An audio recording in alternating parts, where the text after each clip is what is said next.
JNU एक बार फिर सुर्खियों में है। वजह है छात्र संघ चुनाव और इस चुनाव के दौरान हुई एक घटना।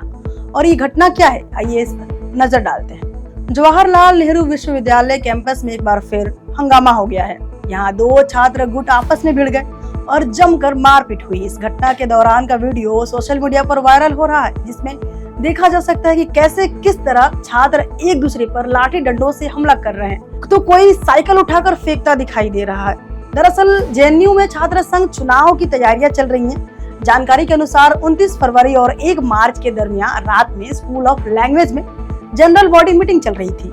इस दौरान लेफ्ट और राइट विंग के छात्रों के बीच किसी बात को लेकर विवाद होने लगा। देखते ही देखते विवाद इतना बढ़ गया कि मारपीट होने लगी।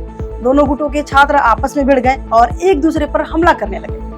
पूरी रात दोनों दलों के छात्रों के बीच हिंसा की स्थिति बनी रही। अब इस मामले को लेकर दोनों ही छात्र दल एक दूसरे पर हिंसा फैलाने का आरोप लगा रहे हैं। लेफ्ट विंग छात्र इस पूरे मामले को एबीवीपी छात्रों की गुंडागर्दी बता रहा है, तो वहीं राइट विंग के छात्रों ने इस हिंसा को सेल्फ डिफेंस का हवाला दिया है।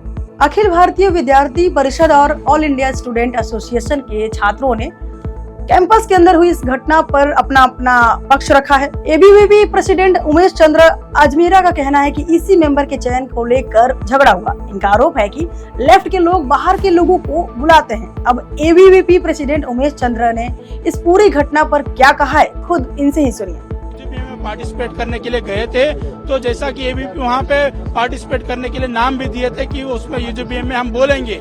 100 से ऊपर एबीवीपी कार्यकर्ता और कॉमन स्टूडेंट नाम दिए थे।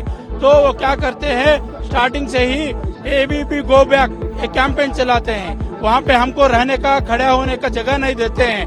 पूरा एक ह्यूमन चेन बनाते हैं कम्युनिस्ट और एबीवीपी छात्र और छात्र सबको वहाँ से पेरीफेरी में धकेलते हैं, बाहर हैकिल करते हैं और जो बाल पकड़ के नोचते हैं। और वो चाहते हैं कि एबीवीपी वो यूजीबी में पार्टिसिपेट नहीं करे।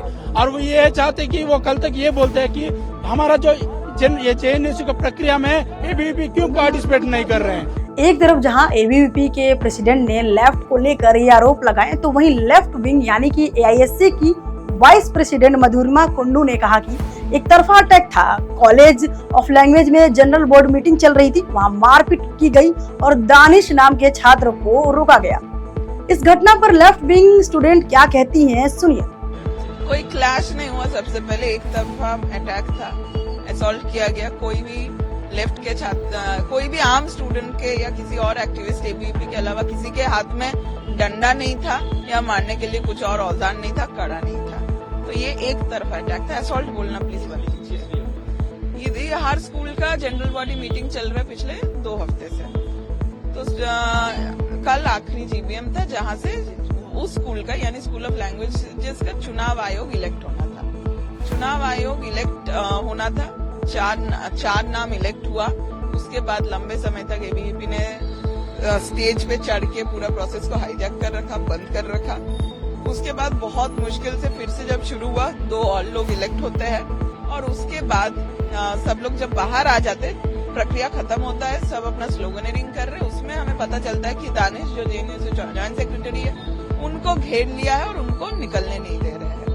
लेफ्ट एंड राइट विंग के प्रेसिडेंट एंड वाइस प्रेसिडेंट ने अपना अपना बयान जारी किया है। आपने देखा कि कैसे जेएनयू कैंपस के अंदर हुई इस घटना को लेकर दोनों गुट एक दूसरे पर आरोप लगा रहे हैं। स्कूल ऑफ लैंग्वेज में जनरल बॉडी मीटिंग के दौरान हिंसा के बाद कैंपस में शांतिपूर्ण तरीके से चुनाव कराना प्रशासन के लिए बेहद चुनौतीपूर्ण लग रहा है। जेएनयू में ऐसा पहली बार नहीं हुआ है। अब कॉलेज चुनाव के दौरान हो रही ऐसी हिंसा के लिए आप किसे जिम्मेदार मानते हैं, हमें कमेंट सेक्शन में जरूर बताइए। और देश दुनिया की तमाम खबरों के लिए देखते रहिए क्लिक इंडिया। शुक्रिया।